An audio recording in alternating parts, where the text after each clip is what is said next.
Thanks so much to everybody for coming. It's really my great joy to welcome our speaker today, who is Dr. Sara Via. Sara is in the Department of Entomology and has done kind of work with insects and how they interface with plant systems. She works a lot in evolution. She's taught courses in organismal biology, all at the University of Maryland, where she's currently based as a professor.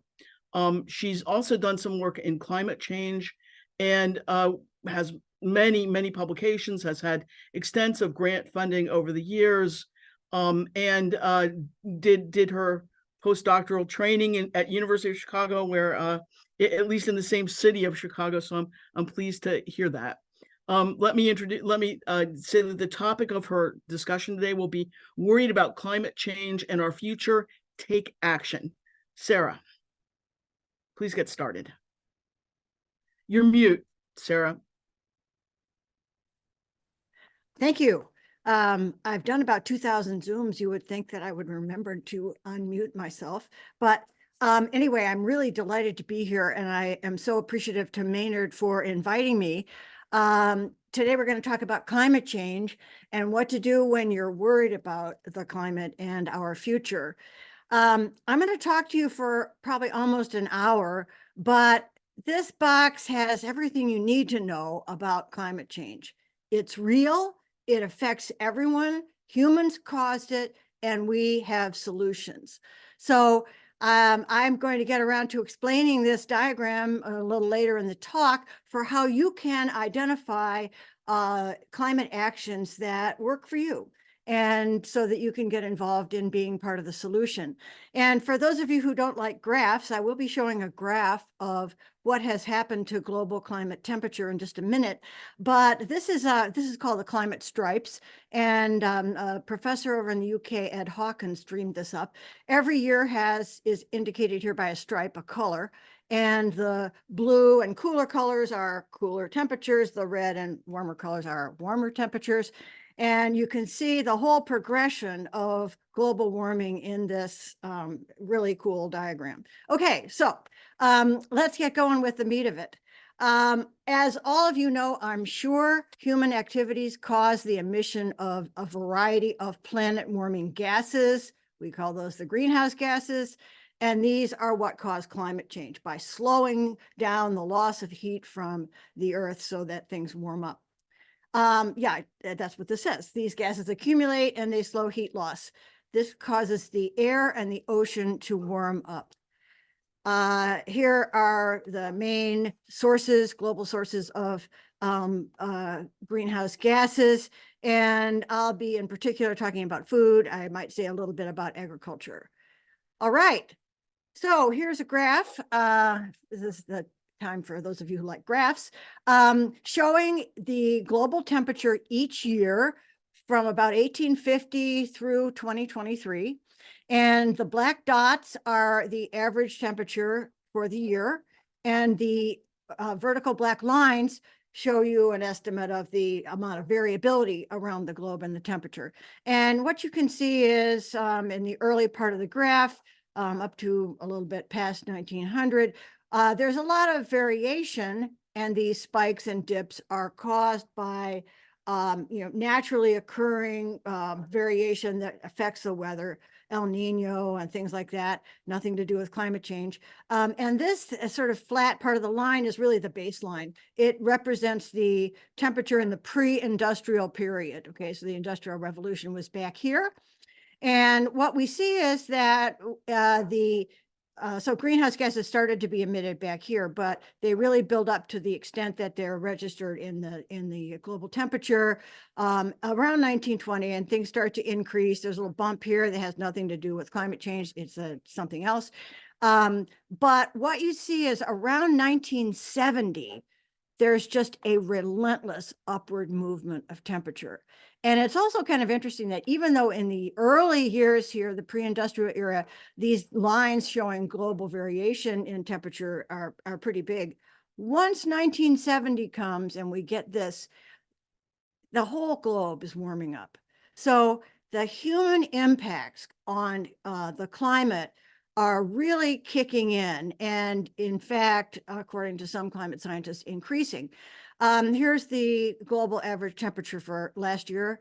The hottest summer and one of the hottest years, the hottest summer in 120,000 years was experienced last summer. We've also had the hottest January and I think the hottest February. So you can pretty much think of the last year as being, well, maybe it'll cool off a little bit, the last few years as being the coolest you'll experience for the rest of your life. And we are now seeing the consequences of this global temperature increase. Four big things have happened that have caused increasingly outrageous weather. We have warmer air, a warmer ocean. Because the ocean is warmer, it evaporates more water, so we have more humidity. And we have a higher sea level for two reasons. Warm water takes up more space, so the ocean sort of fills up its space a little bit more and comes up onto the banks. But also we are seeing a lot of melting of land-based glacier ice, and then that drips into the ocean and fills up that basin even more. So there are a number of impacts registered in the weather. Hurricanes are more destructive than they have been in the past. And in fact, I just recently read in the last few weeks, maybe some of you have too, the hurricane scale goes from 1 to 5. Well, 5 isn't intense enough anymore. So hurricane scientists are proposing that we have a hurricane strength number 6. I really don't want to be around a hurricane number 6. This is Hurricane Ian, the third most destructive hurricane in history, well, recent human history. And when we have hurricanes, often the winds are so intense that they blow part of the ocean onto the land. That's called storm surge. And the storm surge on the west coast of Florida here during Hurricane Ian was, I think, something like 7 or 8 feet. A wall of water 7 or 8 feet deep comes, and that's why entire towns and regions are basically destroyed. We're also having more inland flooding. This is a picture of extensive flooding in the Midwest in 2019. This is a picture of, I think, Los Angeles or San Diego last week or the week before as part of the atmospheric river, which is a phenomenon that can dump an amazing amount of moisture very, very quickly. This is a picture of where I live, Ellicott City, Maryland. When we've had 2 gigantic floods 2 years apart in Ellicott City, and they both caused loss of life and tremendous damage. So that's been a huge thing in Maryland. The other thing, let's go over to this part of the graph now. We also have highly altered winds. And if you've heard of the polar vortex, the dreaded polar vortex, here's how it works and what's happening to it. The polar vortex is supposed to whirl around the North Pole like this and keeping the winds very tightly organized around the North Pole. But because the North Polar regions, the sort of Arctic regions, have warmed up faster than the equator, the winds are all messed up because winds are caused by difference in temperature. And so what we get now is a disrupted polar vortex, and we get the jet stream, or the sort of these winds drifting down into, into the US and then up, warming up over here. And this is why we see some of these very cold, very, very cold winters. You might remember, if you're in the US, that years ago, we had a storm, 20 inches of snow in March called Snowmageddon. Then we had Snowzilla a few years after that. This is my car in the driveway after Snowmageddon. Okay, so we're having sometimes colder winters. We're also having more heat, longer and deeper droughts, which is causing everyone a problem. This is the West. The West has been in drought for a long time, and they are seriously starting to face up with shortages of water in many locations. It's getting hotter. And when humans experience heat, it's not just the heat, it's the humidity, because, when you sweat, evaporation of sweat cools you off. But when it's humid, your sweat can't evaporate. And so you just keep getting hotter and hotter and more dehydrated as you sweat. This is a graphic for Baltimore, Maryland, near where I live. from Climate Central showing the increased expected number of dangerously hot days. And you can see that they're going to be ramping up from 8 in 2000 to 47 in 2050. So it's not going to be getting any cooler. This is going to lead to a lot of heat injury and heat sickness, especially for people who have to work outside. And it's really important to be careful about this because heat exhaustion can sneak right up on you. Before you know it, you're, in not very good shape. So be very careful. We're also having more and bigger wildfires. This is a picture of California. People driving home, I guess, in rush hour in between burning forests. I don't know how people manage that, honestly. In Maryland, we don't have a lot of wildfires around here. We have some, but not very many. But we experienced the true nature of wildfires at the beginning of the summer when the Canadian wildfire smoke blew right down and just really obliterated the whole landscape. It was very hard to see. It was downright scary, honestly. It was very scary. I forgot to mention, we're not only getting more inland flooding, we're getting more tidal flooding, which occurs during high tide periods. This is Annapolis, Maryland, and I would not want to have a business on Main Street right now. Okay, so we're getting a lot of really outrageous and dangerous weather. In 2023, the National Oceanic and Atmospheric Administration, NOAA, keeps track of this stuff. We had 28 weather disasters costing $1 billion or more. Now, that doesn't mean they only cost $1 billion. They cost at least $1 billion. And here they are. It shows what they are. Thunderstorms and tornadoes and, heat and other things, big snowstorm. But I think you might be surprised by the shocking amount of money that it is costing us to mop up after these disasters. Between 2021 and 2023, Americans paid $432 billion to clean up after weather disasters. Well, that might clean things up, but it does not erase the human suffering that occurs during these tornadoes or hurricanes or cold weather or whatever, when people's homes get destroyed and people's livelihoods are wrecked. This is only going to get worse, okay? So I think it would be a really good idea if we could start preventing these weather disasters instead of just, enduring them. It's kind of like the value of preventative medicine versus waiting till you're really sick and it's going to cost a fortune and you're going to be very unhappy. It's much better to prevent than it is to clean up afterwards. All right, now let's just talk about a few other impacts. Increasing heat and drought threatens agriculture in a big way, and it threatens the water supply, which of course also threatens agriculture. This is a picture of one of the dammed up lakes in the West that's historically dry. And there was an article in the New York Times, I don't know, a few months ago, documenting the fact that water levels in municipal wells all over the place are at historic low levels, okay? And those are historically low, are shown in the red. This is where the Ogallala Aquifer is, that people in the Midwest here have been pumping out of like crazy, despite warnings that this is not an endless supply of water. And now it's starting to get pretty bad. And I was sitting there, looking at the paper thinking, oh, I feel so smug. We don't, we have plenty of water in Maryland.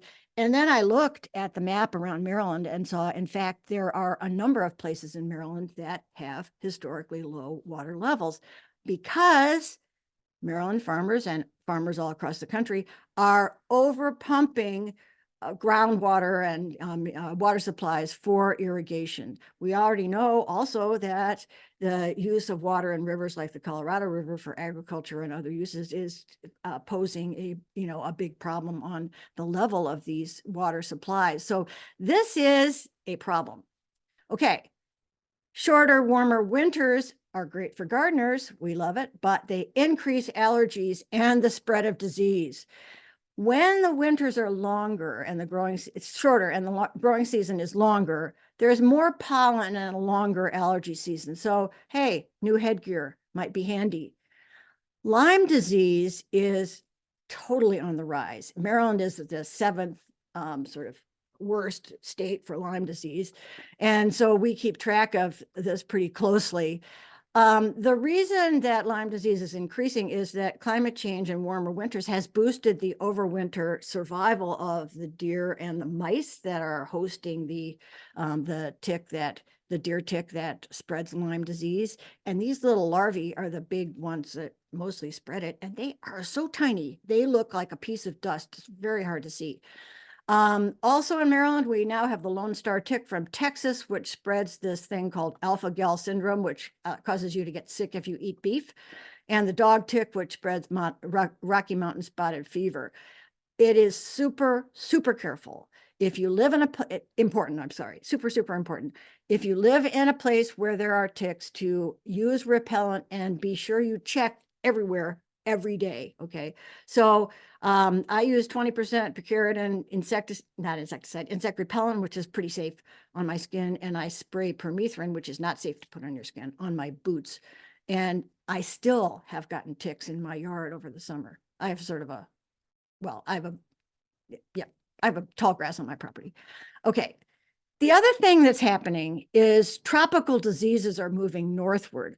I was distressed to hear last summer that the first locally transmitted case of malaria was seen in Maryland. This is not good, okay? Florida and Texas have had locally transmitted cases of dengue fever and Zika. Both of these are bad. The reason I'm focusing on locally transmitted cases is we always have people with those diseases coming in, they've been traveling or whatnot, and they bring it back with them. But to have it locally transmitted is not a good thing. So use your mosquito repellent for, to keep mosquito bites away, because they're not just an irritation anymore. They can be potentially dangerous. But I would urge you not to use bug zappers, because they kill all the good bugs as well as the bad bugs. And these are the three trouble species of mosquitoes: Anopheles, Aedes, and Culex. And basically, if you see a mosquito, and you just get rid of it. Okay. Now, you feeling bad yet? There's a lot of really bad news out there. And I'm telling you, sometimes I feel just like this. Okay. I just want to put the pillow over my face and not have to think about it. But we can't live like that. And furthermore, that will not stop the problem. Okay. The tried and true remedy for climate anxiety and sort of feeling really bad about the future is to do something, take action. And here's a little list of things you can do. I'll be talking more about that in the rest of the time, but it's important to try to stop the disinformation that's coming out about everything, that allows people to think that maybe climate change isn't that much of a problem. It's useful to increase discussion of the benefits of a clean energy world. That is one in which we are not getting energy from burning fossil fuels. We can be spokespeople for climate action, electrification, and clean power. This is the wave of the future.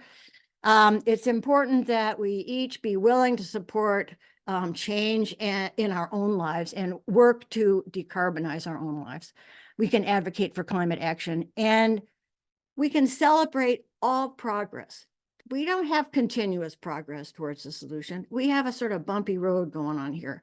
So sometimes progress is small, but it's important to say, hey, that's good. That balances out something that's bad. So let's talk about what we're going to do.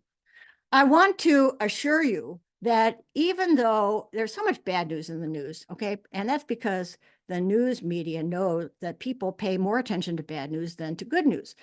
We really are making progress. It's not fast enough, but it's not nothing. So this graph shows, this is greenhouse gas emissions on this axis. And here's the historical emissions in the black line up to about 2020. And in the blue here is how emissions will decrease. There's a range here because it's in the future. We don't really know how they will decrease given current policies in action, leading to 2.5 to 2.9 degrees C temperature increase. We want to be on this line, okay? 1.5 degrees C temperature increase, okay? This is the safest place we can be at the moment. But so this sounds like, wow, okay, if this is where we're at, that's not that good. But in 2018, we expected a 4.5 degree temperature increase if nothing changed. Now the worst case is only 2.5 to 2.9. So this is not good. This would not be a very good world, but it is a much better world than this. So we're making progress. The point I want to give you from this talk is that we can still choose the future. It's sort of up to us to make things happen. And the future can be really good. I think a lot of people in this time of climate change think, whoa, man, the future is just going to be terrible. First of all, people hate change. So they think if I have to change, it means I'm going to lose something. But actually, the future could be better than the present. Okay. We know what to do to make that happen. There's a list of 7 things. I'll be briefly touching on each of them, but mostly talking about these. We need to stop burning fossil fuels and to control methane leaks. Methane is one of the greenhouse gases, very potent. And if you have a gas stove or a gas furnace, natural gas is methane, and it leaks from fracking sites, it leaks from pipelines, it leaks in your house, it leaks all over the place. So we need to stop burning fossil fuels and get those methane leaks, switch to clean renewable energy, start powering ourselves with this instead of with, natural gas, methane, and burning other stuff. The key is we don't want to get energy from burning anything, right? So fossil fuels or gas. Electrify everything, including your house and your vehicle. Increase energy efficiency. If you have a very efficient home, you don't need to use as much power, so that's good. Buy less stuff and throw less away, because everything we buy causes greenhouse gas emissions and produces garbage. So not so much on the mall. Revamp agriculture and particularly reduce the use of artificial nitrogen fertilizer. So there's another dotted line through these. Homeowners use Osmocote, farmers use, usually 20-20-20. And we need to reduce that because that emits nitrous oxide, which is a super potent greenhouse gas. We need to protect and restore our natural lands. Okay, we have really done a number on natural lands, which means that we have greatly reduced the diversity of living things, and we need those living things. So we need to restore what we can and protect what we still have. Moving toward a plant-based diet has a number of benefits I'll discuss in a minute, as does reducing food waste. And we really need to alter the way we think about interacting with other people so that we value cooperation more and conflict less, okay? So we can build a world, if we do these things, that is much better than this one. Okay, now you can help make change happen. If you are tuning into this webinar, it means you're interested in this, and that means you can help. And here's why it's important and what you can sort of get out of it. When you take action, climate action, you join a community of people who are thinking on the same lines, right? Who are interested, who will be interested in what you do. You can cooperate with these people and you can learn from them and you can support one another. And that community, people like to be in community, right? And that's what makes us feel strong and good and supported. So people who take climate action are part of a community. When you share your experiences, the efforts you're making to change, including maybe how hard it might be in some cases, your successes, you influence other people.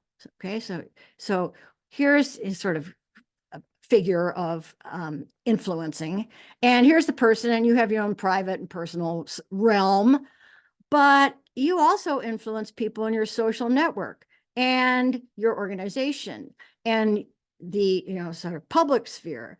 And by doing that, and that's what these arrows are meant to mean, we change the culture. And when we change the culture, we can make that future world happen, okay? When you vote your convictions for climate action, you can shape policy, okay? Now, the politicians don't always do what we want them to do, even when we voted for them, but, at least you can vote for people who might do something.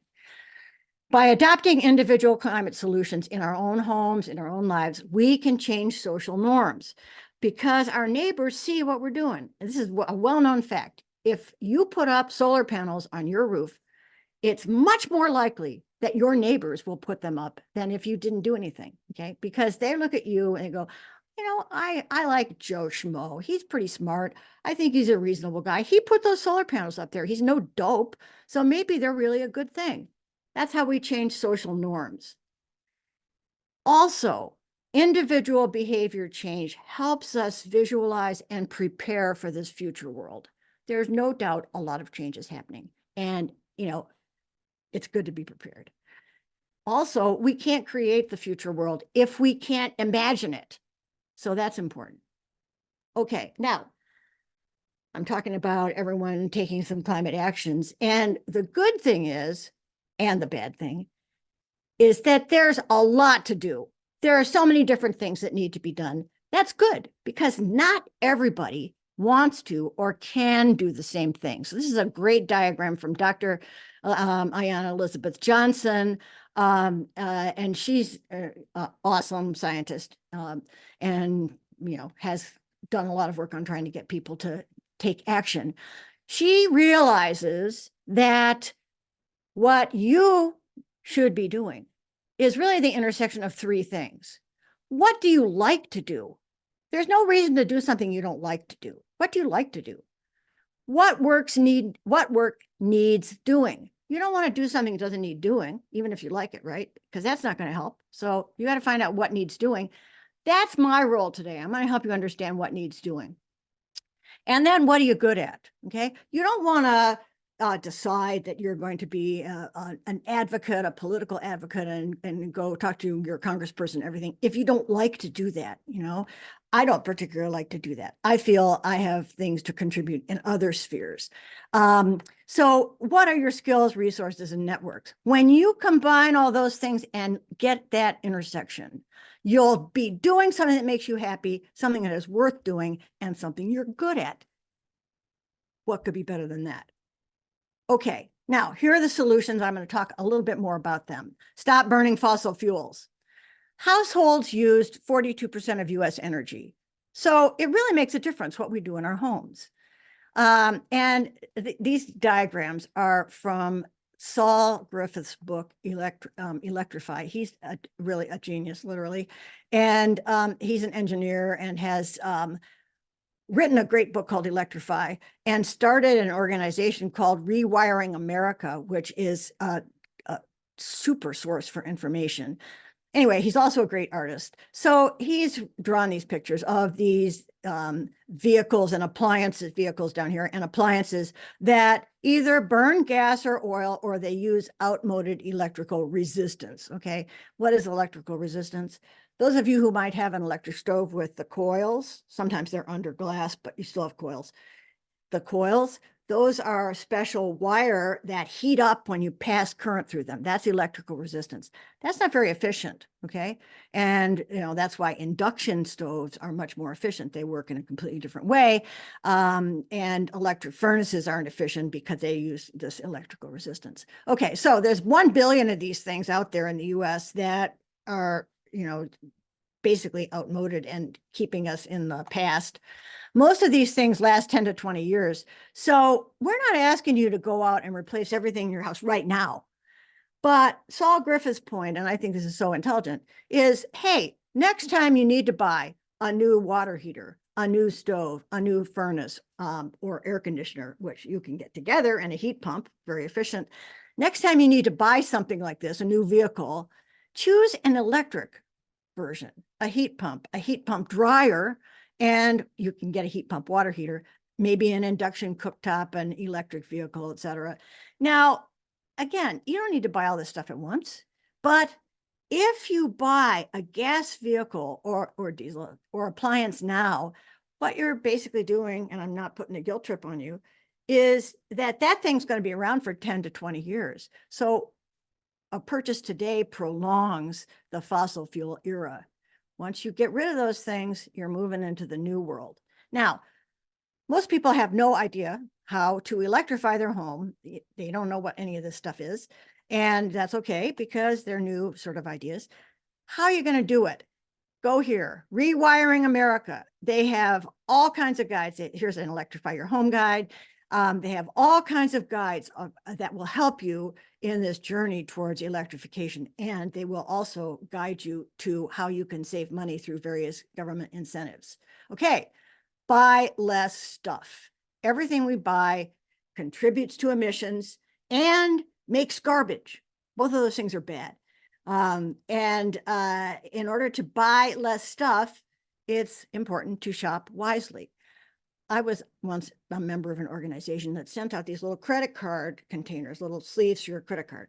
And on this credit card sleeve was printed, "Do I really need this?" Pull out your credit card. "Oh, do I really need this?" That is such a good thing to ask yourself every time you're thinking of buying something.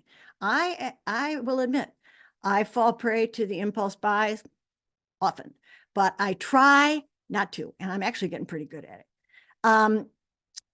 Clothes are worn on average only 7 to 10 times. Now, this is not just, people, fast fashion people. This is all people, all clothes, 7 to 10 times. I couldn't believe that when I read it. And of course, if people are buying this fast fashion, which is cheap and cruddy and falls apart in 2 minutes, they're just, increasing this mountain of garbage. It's better to buy a few things that are high quality that will last. Now, I know all of you in the audience who are as old as me already know this and have been trying to tell your kids this for years. You can spend the same amount of money on a lot of cheap stuff or a few really high quality things. And if you do the high quality route, they will last a long time and you can just wear them until they are worn out.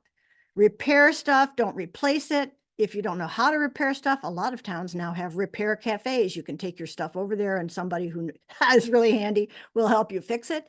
Buy used stuff when possible. There's a lot of thrift stores, yard sales, and all that. Every time you buy something used, you can congratulate yourself. I didn't cause any more greenhouse gas emissions when I bought this. Sell, donate, or give unwanted things away. Here's what Goodwill faces with, donations of clothes. Unfortunately, they can't even get, find enough people to use all these clothes most of the time. So it's not necessarily a perfect solution to donate something unless you are pretty sure it's going to be used. Of course, it has to be in good condition. All right. I'll do 3 and 4 together. Revamp agriculture. We need to make agriculture more diverse. No more 500-acre cornfields with nothing but corn, okay? Here's a picture of sort of the alternatives. Here's monocropping, just monoculture, and here's diversified agriculture. At a minimum, crop rotation diversifies a little bit. Corn and soybeans, that's the rotation that is very frequent in the Midwest, very frequent in Maryland. Although in the Midwest, a lot of people grow continuous corn. It turns out you need almost twice as much fertilizer to grow continuous corn as if you rotate, which is kind of interesting. Intercropping, I don't know if you can see it, but here's one crop. And then in between the rows of that crop, there's another crop, okay? Or you can make, wider rows of different crops. Here's a nice cover crop. It's going to be building the soil. This is also probably a cover crop of grass. Here's some vegetables. This is a good situation. Then they rotate this stuff around. Protect and restore natural lands. We have really wrecked so many natural lands. It's very important to protect the existing wildlands, okay? Don't let a developer come in and cut down all the trees and build a bunch of houses. That can be done on a not pristine wildland. Reduce land conversion for agriculture and development. That's what I just said. Reforest and replant degraded spaces with, should be a space with native plants, okay?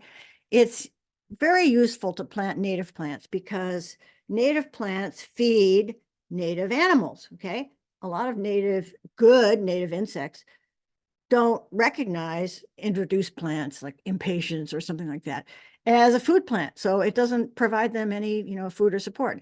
You can make your yard part of the Homegrown National Park. And if you don't know what that is, tune into anything from Doug Tallamy, who is a professor at the University of Delaware and an entomologist. And he has made a wonderful case of the fact that the 81 million backyards in the US would, if we all planted native plants, would make a pretty cool dispersed national park. Okay. This is an agriculture thing, a reforesting thing that just shows, protect the forest and do the other things that you need to do. Okay. Now, let's talk about 5 and 6, solutions 5 and 6. I want to put this in context by saying individual and household actions can produce 25 to 30% of the emission reductions we need to get down, to keep it down to 1.5 degrees centigrade temperature increase, okay? We need to reduce emissions a lot, and individuals and households can really help. This is a graphic from Project Drawdown. It's a nonprofit stocked with a bunch of scientists who really know what they're doing. And they have compiled their top 20 high impact climate solutions for households and individuals. And I'm going to spend pretty much the rest of the time of this talk talking about 2 that together make a big impact: reducing food waste and moving to a plant-rich diet. Okay, that gets us 12.4% farther down the road towards where we need in terms of emission reductions. A lot of people think recycling, reducing plastic, composting, and recycled paper are going to make huge differences. Well, really, they only get us 1.3% farther. Okay, public transit, carpooling, electric cars, hybrid cars. These things are, useful, but wow, if you do one of these 2 things, you can have a much bigger impact than if you do 2 things from this list. It's not that these are not worth doing. These are all worth doing. If you look at your Venn diagram, you might say, I can't do these, but I could do this one and this one and this one and this one. Hey, that's good. Just pick some. So I'll talk about these 2. First, I'll talk about diet. A climate-friendly diet is a sustainable and healthy diet. Okay, we want both of those things. The current North American diet, which is shown here, is both unhealthy and unsustainable. So this picture comes from the Lancet Commission on Food. And the Lancet is a very prestigious medical journal in the UK.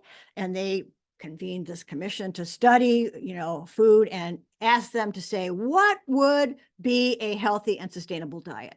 So the people on the commission figured out the combination of these various foods, which would be healthy and sustainable. And if the wedges are inside the circle, that's the planetary diet, the healthy and sustainable. This is the current US diet. You can see the wedges are not in the circle, okay? We eat 638% more beef than is healthy and sustainable. That means over 6 times, right? And just to put some numbers on that, in 2018, US meat consumption per person was 215 pounds of meat per year. That is enough to eat meat at every meal, 7 days a week, 365 days a year, okay? That's why, here it is, out here, we want it in here. We eat almost twice as much potatoes as we should be eating, over twice as much eggs, 268%, over twice as much chicken, about 1.5 times as much dairy as we should be eating. So these things we need to shrink down. Now, then there's fish, veggies, and fruit. Okay, well, Americans eat some of this stuff, but they could be eating more. We could be eating more fish, veggies, and fruit. Then we get to legumes, whole grains, and nuts. And most Americans go, huh, what's that? So we really need to boost these things, particularly whole grains and nuts, but nuts and legumes are great sources of protein. It's absolutely totally possible to get enough protein without eating a lot of meat. We've known that for many years. So this planetary diet, if we could achieve it, if we could get most people to get on board with this or something like it, would reduce diabetes, cancer, and heart disease, okay, would reduce greenhouse gas emissions, would boost water quality. Beef is really hard on water quality, as is poultry. And it would free up land for natural climate solutions, for reforesting and rewilding and replanting our big grasslands with native plants, et cetera. So this would be a good thing.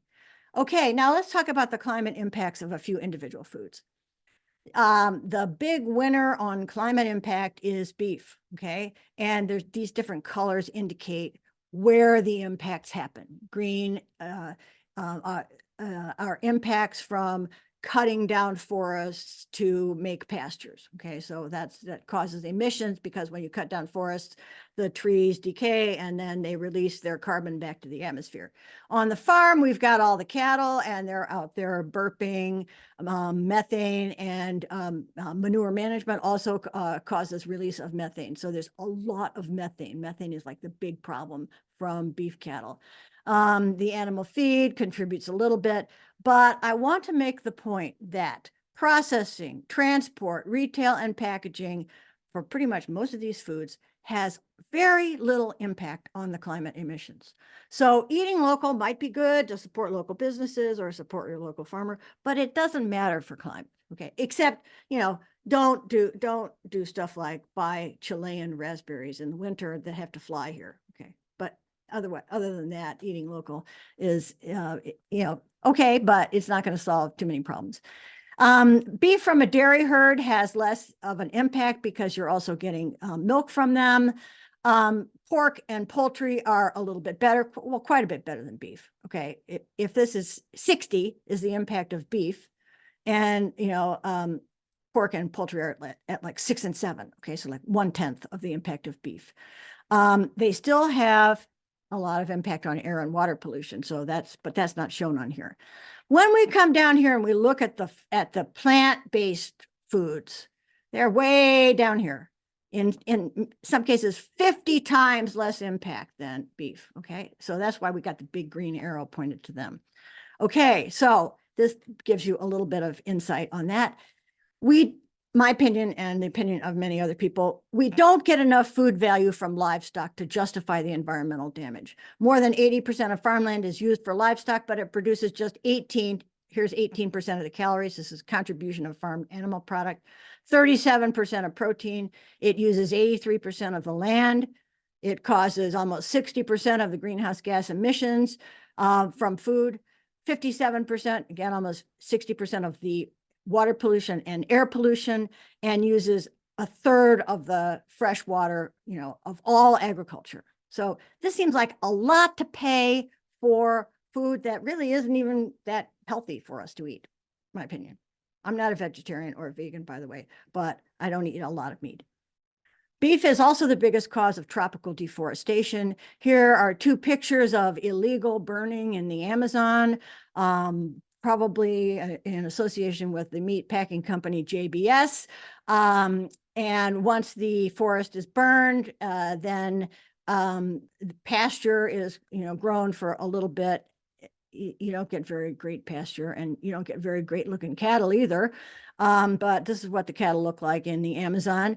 A lot of this is illegal deforestation, and yet this beef is frequently imported into the US. Americans buy beef from Brazil without even knowing that. How can that be, you say, right? When you know, if you look at your bottle of cherry juice or something, you might see on a product of Turkey, or you might see product of something somewhere else on another product, but you don't see those labels on beef. When I was in college a long time ago, I stopped eating at McDonald's because they were selling beef from the Amazon, but that was then later banned. However, the ban was lifted in 2020. So beef from the Amazon can be imported now. Now JBS, this meatpacking outfit, supplies Brazilian beef to Walmart, Costco, Kroger, and Albertsons. This is the Safeway parent company. So when you buy beef from any of these places, and again, I'm not putting a big guilt trip on you, I just want you to know, you don't know where that beef came from.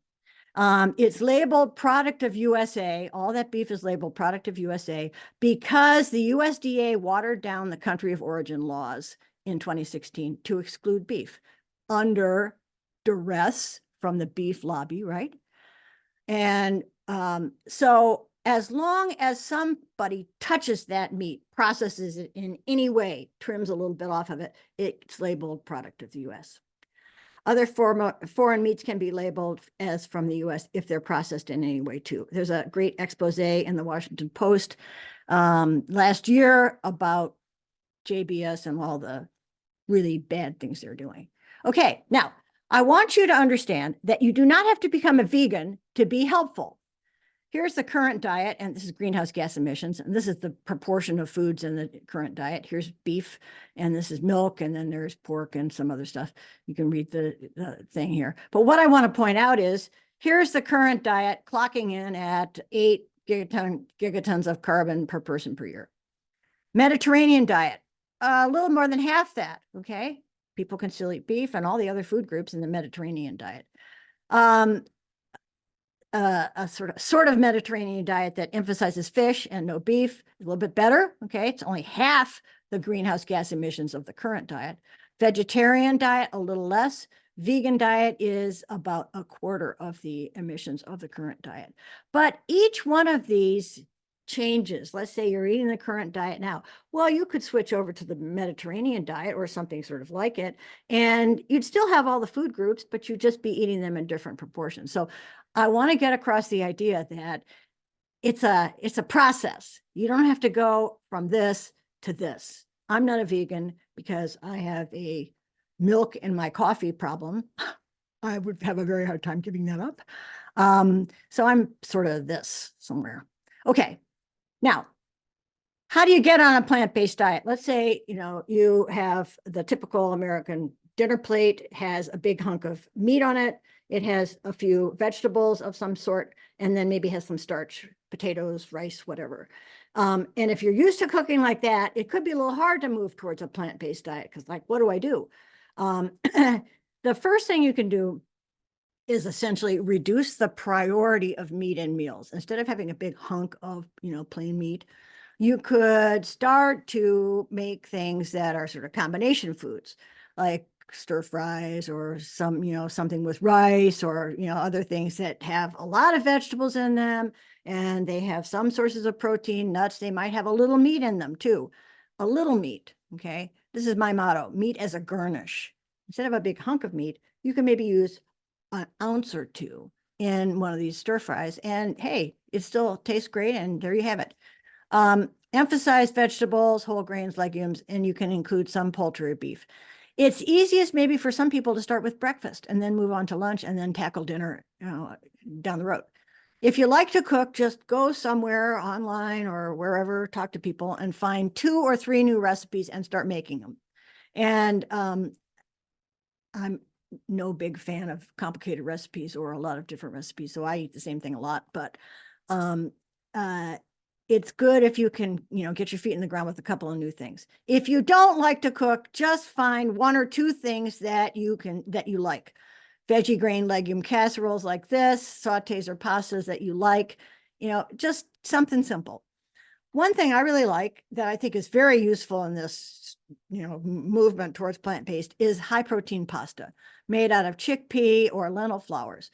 Now, these are available in grocery stores, and this one is mostly wheat-based, but it also has lentils and some chickpeas in there, and it has 17 grams of protein per serving versus about 5 for regular pasta. This is rotini made out of lentil flour. This has lentils, rice, and peas. I just bought some that's just made out of only lentils and also some that's made out of only chickpeas, and it has, about this amount of protein per serving. So, hey, you get your protein, but you don't have to have meat. Okay. I want to talk about food waste. I don't have much time, but I will be able to finish this, I believe. Reducing food waste. This is really important. In fact, this is 1 tick higher on the drawdown scale than the plant-based diet. It's shocking to realize that nearly 40% of the food we grow is wasted from farm to fork. Wasted. Okay. The US wastes tons of resources when we waste food. Okay. This wasted food accounts for 1,250 calories in a nation where 10% of the people don't get enough to eat. This doesn't make sense. We're throwing away food that, somebody could be using. Almost 20% of all our croplands are used to grow food we waste. 21% of US landfill content is made up of wasted food. 18% of all the farming fertilizer used is put on food that's wasted. Okay. Water usage, greenhouse gas emissions. And there's a big price tag for all this. Okay. $218 billion a year. And this is from 2019. Or something like $1,450 per family per year. Okay, that might be more real. It's hard for us to think about 218 billion, but $1,450 basically into the trash can every year. And where is it all wasted? A lot of people think it happens at the farm and grocery and restaurants, but actually the biggest source of food waste is our homes. So I heard someone say once that wasting all this food is like going to the grocery store, putting the stuff in the bags, and then dropping a bunch of the bags into the parking lot on the way to your car and just walking away. Now that seems ridiculous, right? And yet we waste all that food once we get home. By stopping this, we can make a huge difference. How do you reduce food waste at home? Some people, sometimes I read often, very often, well, if you have wasted food, just compost it. Well, composting is one of the solutions, but it's not the best solution. The best solution is don't bring food into your house if you're not going to use it. Shop with a list. Use restraint. Store food well. Just don't let it go bad on you if you can store it better. And if you buy food, cook it. If you forget to cook it, there are emergency use it up measures, like just make something out of it, okay? Just have a few recipes in your pocket. What do I do if I have leftover milk? Well, I'll make custard. I'll make rice pudding or something. You can always freeze it if you have a freezer. You can always feed some of it to your dog. Not all of it. Some of it's not good for your dog, but some can be eaten by your dog. Then if you have leftover food, leftover table scraps, for example, compost or put in your disposal. I prefer composting because then you get a product that you can use and you don't overwhelm the water treatment plant with a bunch of stuff from your disposal. So composting is not, the first solution you want to pick. It's not as good as buying less, storing better, and using the food, but it's a lot better than sending it to the landfill, because when we send food and yard waste to the landfill, it decomposes without air and it creates a bunch of methane, just what we don't want, right? If you don't take care of your compost at home, you can also create methane if you don't turn it, but you're going to create methane if you send it to the landfill. Now, why do households waste food? First of all, people really aren't aware of the problem. And it's easy to overbuy, impulse buy food and forget about it. I wish I'd taken a picture of these things. I found a bag of 10-year-old marshmallows in my cupboard. These little fossilized marshmallows. Like, why did I have that in my cupboard for 10 years? Okay. You go to the store, sale. You go to Costco, everything is in a gigantic container. And so people buy food, they, on an impulse or they think, oh, this is a good price per pound, but they buy 10 pounds of it and then they can't use 5 pounds of it. So that's not really a saving, right? Haphazard storage increases spoilage, okay? Just jamming stuff in your fridge or your freezer and things spoil, you forget about it in the back of the fridge. Here's a big one, and this is so important. People have no idea what these date labels mean. I'll talk about that in a minute. People don't think about using up the food. They think, what do I want for dinner? Oh, I'll make this. I got to go to the store and buy this. When they have something in the fridge already, they could turn into dinner. They don't know how to use up food, okay? Too much food gets prepared or served, then you wind up with a bunch of leftover food on people's plates. That's not leftovers that you can eat later, so people scrape it into the trash. Serving too much food, especially at parties and holidays, is a real problem, okay? Leftovers don't get eaten or they aren't stored properly. Now, what can you do to reduce food waste at home? Shop wisely, okay? So I already talked about that. Now, what do those dates mean? We got best by, use by, and sell by. Everyone thinks they indicate what is safe. They have nothing to do with safety. I was shocked to find that. Best by is more about food quality than safety. So if you see best by, March 5th, it means this gallon of milk might taste a little different, but I've found I can't even taste a difference. You can open this up if it's sealed up. You can open it up 7 days after this and there's no detectable difference. Of course, if you leave it 2 months, it's not going to be good. But if it's not opened and it's kept cold, you can keep it for a long time. Use by, also mostly about quality. Sell by, that's for the stores. That leaves time for consumer use, okay? And so if it says sell by March 5th, then you have at least a week to, to eat it before anything's going to happen to it. So I read this and I thought, okay, well, how are we supposed to know when food is bad? I went to the USDA website, and what did they say? Smell the food and look for spoilage rather than relying on the date. Well, people have been smelling the food and looking for spoilage since the time immemorial, right? We don't need dates on the food to tell us whether it's spoiled. We just smell it, or we look, is it slimy? Okay. Is this chicken a color it's not supposed to be? Smell it. It's not going to smell good if it's gone bad. So forget those date labels. Okay. A lot of food is wasted because of those labels. Stores throw stuff away when it's past the date because nobody wants to buy it. And you wind up with a gigantic dumpster full of perfectly good food. Okay. Use it up. Eat those leftovers. I've already told you about that.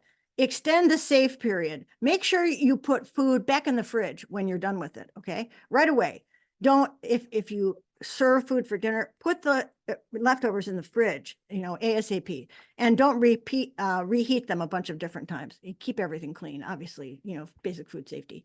Beware of the lost food in the fridge. Compost whatever is left, just don't toss it in the trash. Okay. So I want to summarize and sort of, make some final remarks. To stop climate change and build a better world, we need to work on our attitudes a little bit. We are all connected with one another and all the other animals and plants in an interdependent biosphere, okay? However, Western culture has got humans on the top of the heap, right? Somehow we're more important than all the other species. And so then we can use them for our purposes. That leads to the extractive economy, not just animals, but we can cut down forests for our own purposes, and we can pollute the waters for our own purposes. But there are living things in all of these places, and we are discovering that when you mess with ecosystems, then they stop working. Okay. Now, we haven't gotten quite to that point yet, but if we keep up the way we are, we're going to have big problems. What affects one person, one species, eventually affects everyone. And we, learned that about people during COVID. Rich people didn't get their apartments cleaned because the people who cleaned them were sick, couldn't come. This is not about saving the earth. So when you hear people talk about it, got to save the planet.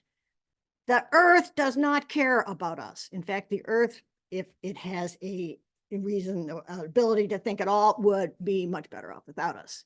It does not need us for sure. We are saving ourselves from the uninhabitable world we've made, okay? And it might be worth remembering that 99% of all species that have ever lived on Earth are extinct.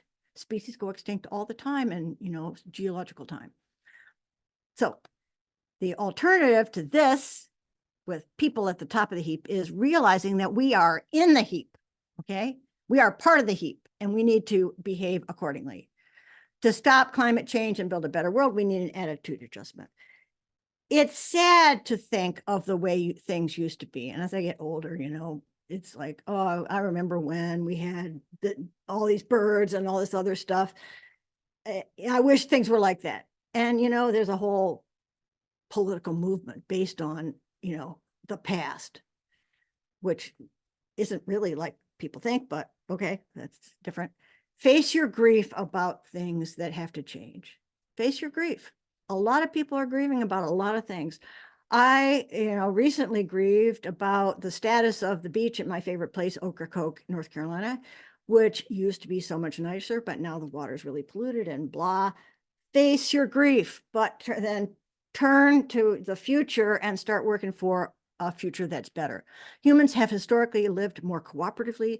We're so independent now. We're in our little boxes. We all have our own stuff, our own refrigerator, our own lawnmower. Humans could live a lot more cooperatively. And there's power in shared work, shared goals, and shared rewards. As part of this cooperative thing, realize that in a democracy like we live in now, it's important to see yourself as a citizen with civic duties, okay? Civic engagement and civic duties. We have responsibilities to the group. We're not just an independent consumer, okay? We can't just go buy everything we want and heck with everybody else. Finally, defend the truth and defend democracy. way important right now because the truth and democracy are both under siege. Okay. Visualize a vibrant future because we can build it. In that future, everything will run on abundant, clean electricity. This will improve health and increase equity among people. The air and water will be clean. There'll be no toxic fumes or water pollution from oil, gas, or coal production or burning from power plants and cars. More of us will live in cities filled with plants like this, pedestrian spaces, and small-scale agriculture where people work together.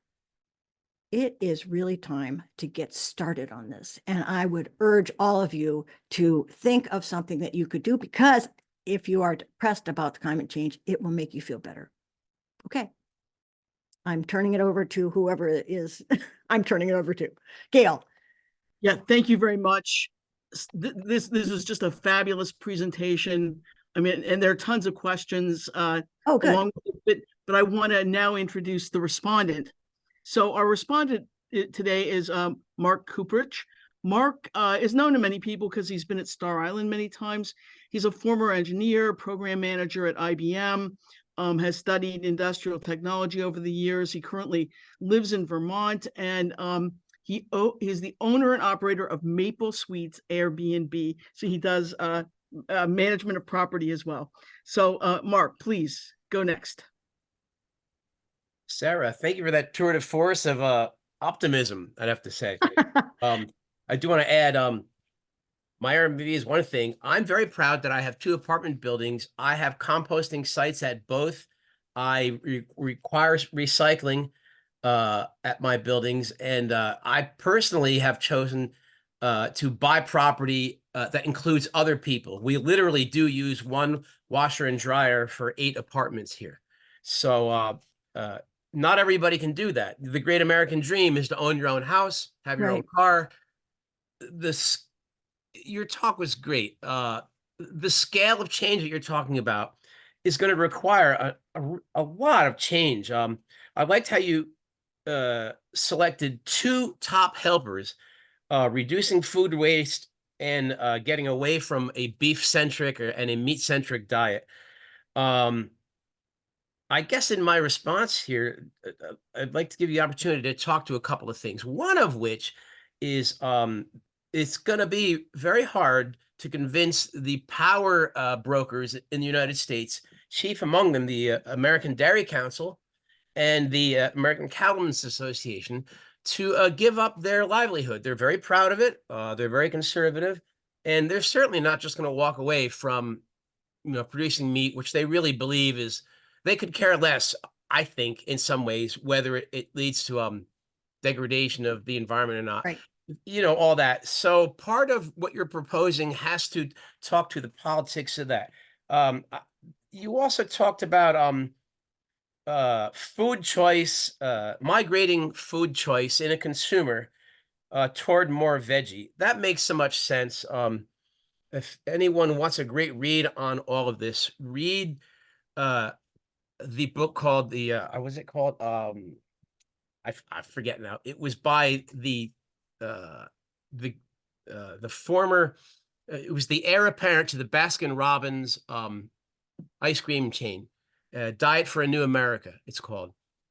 He decided he didn't want to do this. He became a vegetarian and produced this lovely book about all the topics you're talking about. So much so that his family threw him out of the fortune.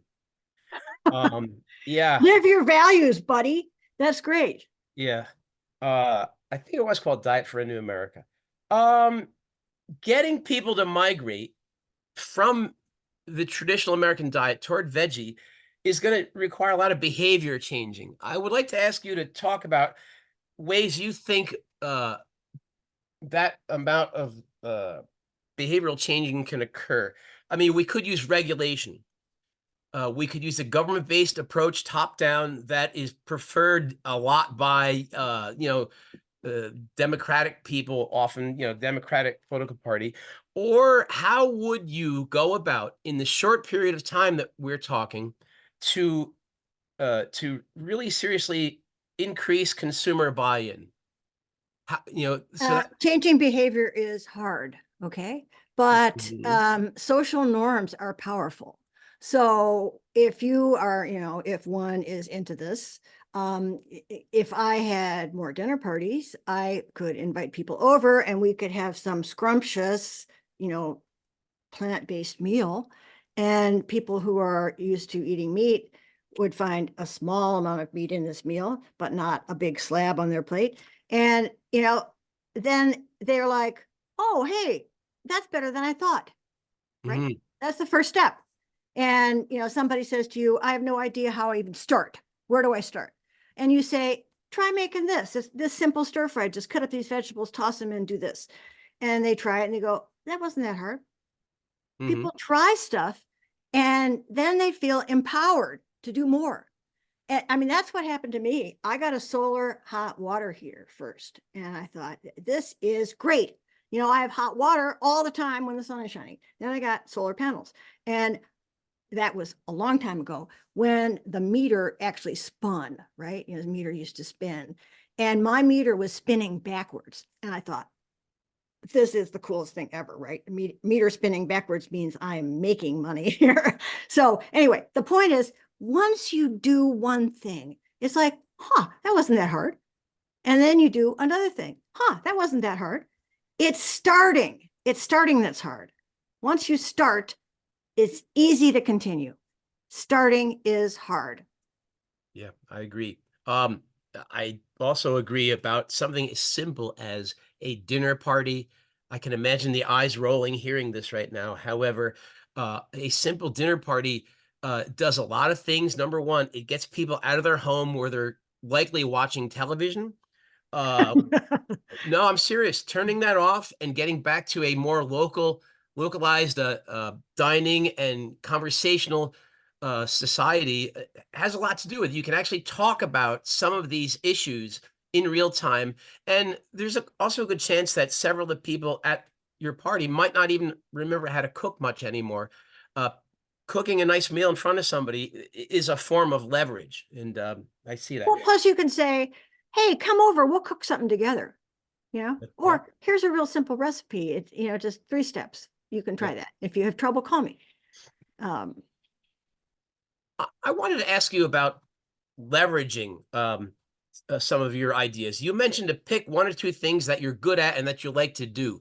Uh, this is almost looking like a Herculean effort that we have to make now, considering that the elephant in the room, literally, is the GOP political party. They're fighting a lot of this stuff. How would you recommend leveraging what you're trying to do by going either to other people, going to other universities, getting them to increase climate issues in their extension programs? Talk to that if you would, please. So it does seem really hard when you think you got the beef industry. First of all these industries are lying. The beef industry is lying so big time. And the fossil fuel industry, more disinformation. And they have got a lock on the politics. I totally understand that. But every time we have had big social change, it's been because people said, I don't want that anymore. And you know what? You don't need everybody. There's a whole theory of social tipping points. This has been so interesting to me. I've given a couple of webinars about it. So a few people start doing it. They're considered oddballs. And then some more people start doing it. All you need is like 18 to 22% of the people saying, I don't want that anymore, loudly. And you get to a tipping point, right? Where everybody gets swept in because they're all social animals. They're all looking to these early adopters and they're like, hey, and you can be a political force if you get going in the streets and start making a bunch of noise. And even old people like me can do that. So join Third Act if you are interested in that. But I think it is not impossible. Sometimes I am that person sitting in the chair with the pillow. Okay. It's just like, I just don't know if I can take any more of this. But what's the alternative? Right. I mean, I'm old, right? But I have kids. I don't want my kids to, live in a terrible world. And it just feels better to do something than to do nothing. I mean, if you don't want to be depressed, do something. and recognize the progress and celebrate it and say, this is good, this happened. So I would really invite you to come to my webinars this summer, because I'm going to give a lot of updates about great stuff. Great. Thank you, Sarah. Mm-hmm. Oh, Gail, you're on mute. Thanks so much, Mark. That was great discussion. I want to get on to questions because we don't have that much time and there are quite a few questions here. I don't think we'll get to all of them, but some people asked 5 questions, so we're going to have to be selective here. So here's one question for you, Sarah. Have there been any proposed solutions to the hectares of farmland being purchased in the U.S. by countries in the Middle East to raise alfalfa and other thirsty crops for their desert-raised cattle? Well, I don't know a whole lot about the sort of groups that are trying to curb foreign purchases of land, but there are some groups that are trying to put a lid on the foreign purchases of land. But I mean, the foreigner people buying that land and growing the thirsty crops, they're just doing the same thing American farmers would be doing on the land. They would also be planting alfalfa and other thirsty crops. So, I mean, we need to revamp agriculture, but we got this gigantic agriculture lobby that owns the USDA, okay? Vilsack used to work for them. And it's very hard to get anything to change. Individual farmers have to start doing that. And so in order to do that, they have to know what to do. And, that's why I love telling people about this stuff, because I think a lot of people tell me, I had no idea about that. That's great. Here's another question. Thank you for your optimism, giving us hope. What is your view about the so-called tipping point, which some say we have already passed? Oh, there are a lot of tipping points. There are the bad tipping points, like, the Arctic melting and stuff. But there are good tipping points. Social tipping points are good tipping points. So I don't know exactly what tipping point they're talking about. Some people say we have passed the tipping point for oil, at least in some countries. We're past that. Use is starting to decline. We haven't passed it globally yet. We have not passed the social tipping point for climate action, but I don't think we're that far away from it. A few percentage points. I think we might be at around, 12% already of people really committed to doing something. So I don't think we're that far from that tipping point. These tipping point things are so interesting because it's not linear. You're standing there thinking, this is going so slow, like COVID. People at the beginning, oh, nobody's getting sick. This is really moving slow. And all of a sudden, wow, starts to go up that steep part, okay? Everybody's getting sick. And that's the sort of miracle and the problem of exponential growth, right? Because you think it's going to be slow, but it winds up being really fast. And, good things can happen when we have, tipping points for the use of building solar and wind, okay? We're really past those tipping points. I mean, that's like, especially for solar, it's like, whoa, okay. And that pushes oil and gas out. So that's how transitions happen. Great. Here's another question. Cutting back on beef would not only affect U.S. livelihoods, but presumably also affect the livelihoods in Brazil for those who depend on U.S. purchases. What do you think about that? What are your comments? Sorry. The people in Brazil who are growing most of that meat are crooks. They're growing the meat on illegal land. And I mean, I don't feel I need to support them because they're wrecking the Amazon. There's always the argument that when we have change, it's going to hurt this job and that job and some other job. That's true, okay? But the people in the coal industry have been saying that for a really long time. It turns out they hardly employ anyone, but they still make that argument. What we need to do is to help farmers know and learn how to plant or grow other things, okay?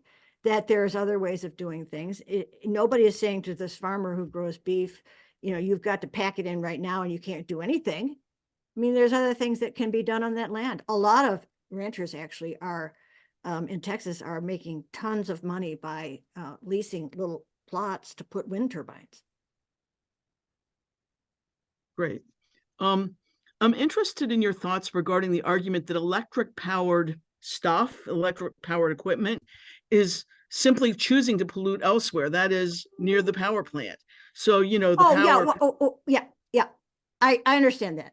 When I talk about electrifying, I'm also talking about clean energy, spreading clean energy, building more solar, wind, using hydro, other forms of clean energy. When we have electricity from clean energy, we're not, polluting somewhere else because there's no pollution. But even if the electric vehicle example is perfect, people say it's not worth buying an EV until we have the whole clean power grid. Actually, it's better to buy an EV right now because it still reduces the pollution, okay? Even if you have to power it on a grid that is not totally clean. And you can look that up at Union of Concerned Scientists. They have several reports about that. I think that gets to the question. Great, thank you. Yeah, I think it's so too. When cultural success is defined in terms of conspicuous consumption and opulence, when the rich and all who strive to be are by far the greatest contributors to increasing carbon, how do we reverse these cultural trends? Any insights? Tax the heck out of them.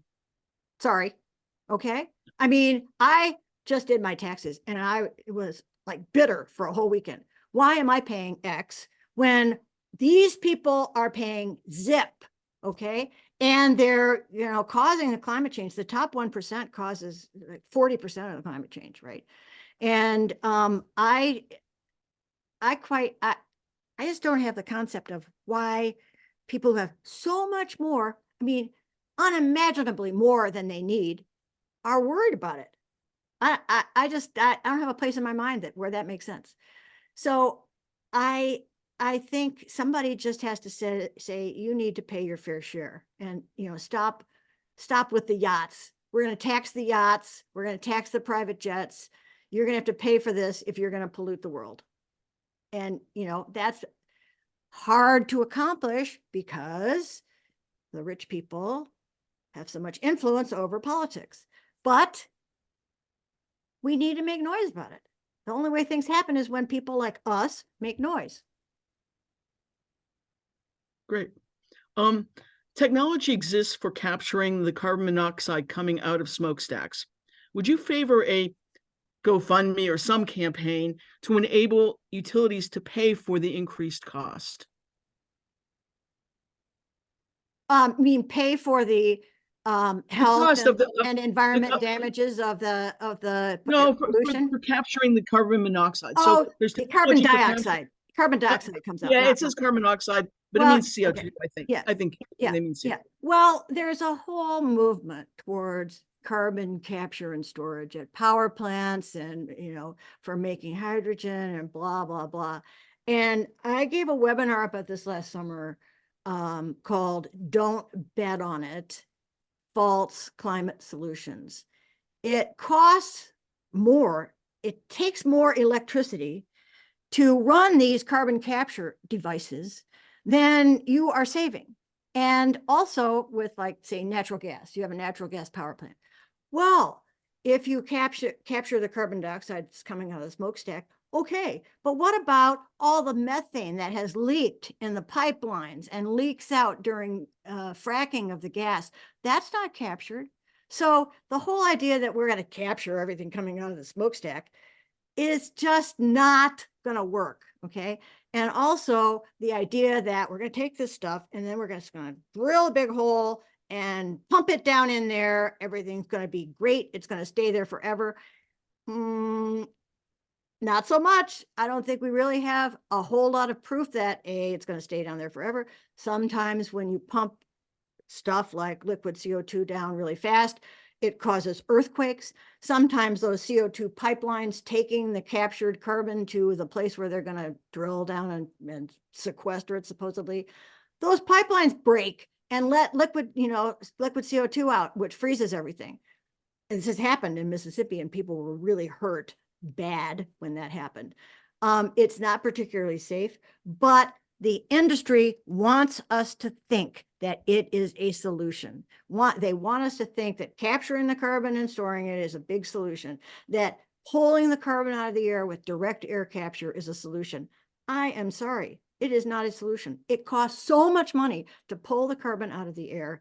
And so far, they've, all the existing direct air capture plants capture a minuscule amount of carbon dioxide for a lot of money. And to think that that is a solution is just fairyland. That's my opinion. I've read a lot about it, and I'm not the only one who thinks that. Great. I'm going to have this be the last question, and then we'll give Maynard the chance to make comments at the end. And this is going back to your old science entomology days. I've heard that insect populations have been drastically reduced in size. Is this correct? Absolutely. If so, what do you think can reverse this? Insect populations all over the place have crashed. And I know all of you know this, but most insects are helpful. A few are bad and they get all the press, but most of them are helpful. They do a lot of good stuff like pollinate. The way we turn this around is get rid of the bug zappers, okay? Don't spray for mosquitoes, okay, in your house. If you have a yard, plant native plants in your yard, because that will allow the insects to flourish. It gives them food and shelter. And, encourage your city to maybe plant native plants down the median strip of boulevards or other places. There's a big move and a lot of expertise in planting native plants. We need to restore areas that have been degraded by agriculture instead of just leaving them, agriculture and a lot of other stuff, and sort of rewild and introduce some other species that used to be there but aren't there now. So it's fascinating, honestly. For any biologist, it's fascinating. Sir, so let me tell you that there are so many positive comments in the Q&A. I just want to read a couple. Thank you. Elegant, grounded, and hopeful. Another one. Tax the heck out of them. I love that. Okay, so so these points were really well received. We'll see that you get a copy of the chat. Let me turn it over to Maynard for some closing comments. If I have people's email, I probably don't. I could answer some of those questions. So I'll just talk to you guys about that later. Okay, sounds good. Thank you. Yeah, thank you, Gail.